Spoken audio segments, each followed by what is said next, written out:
هم بهتون یاد بدم چجوری GTA سنرس رو فارسی کنید که بعضیا میگن کلا انگلیسی و داستان بازی انگلیسیه.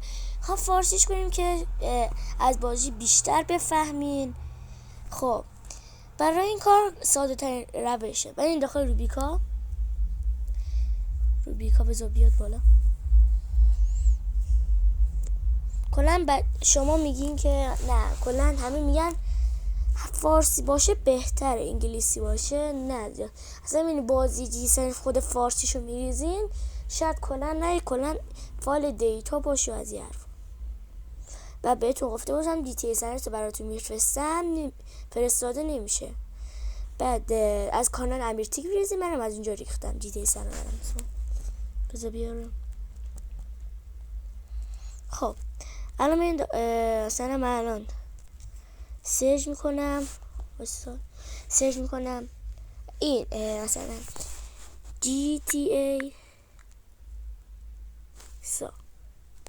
این GTA هم نوشتم خودش میاد.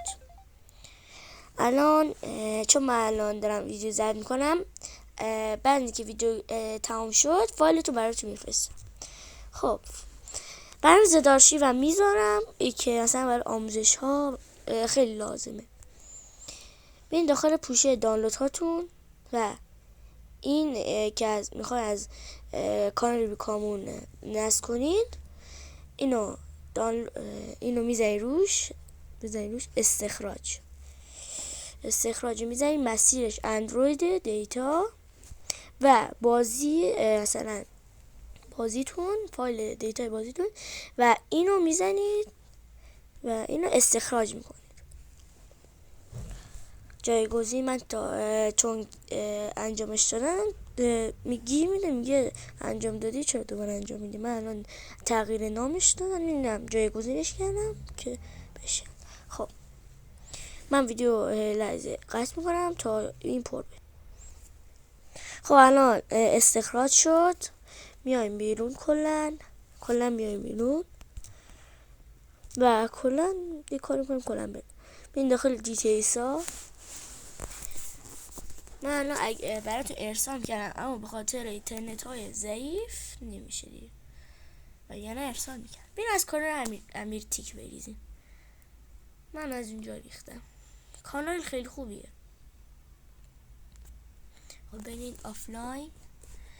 خب من بازی رو سیو میکنم میزنی روش.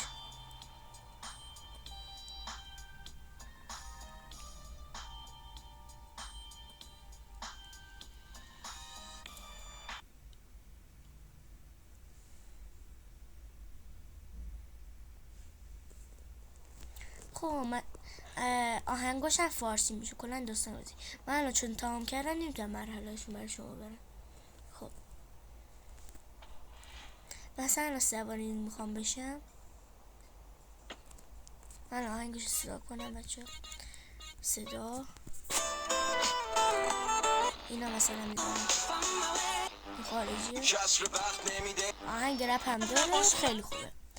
ممنون تا اینجا ویدیو ما بودین. کلا فارسی میشه. اگه خواستین آموزش های دیگه براتون بذارم بگین، مثلا تو 4 دقیقه بتونیم GTA سنرس رو بذارین بریم.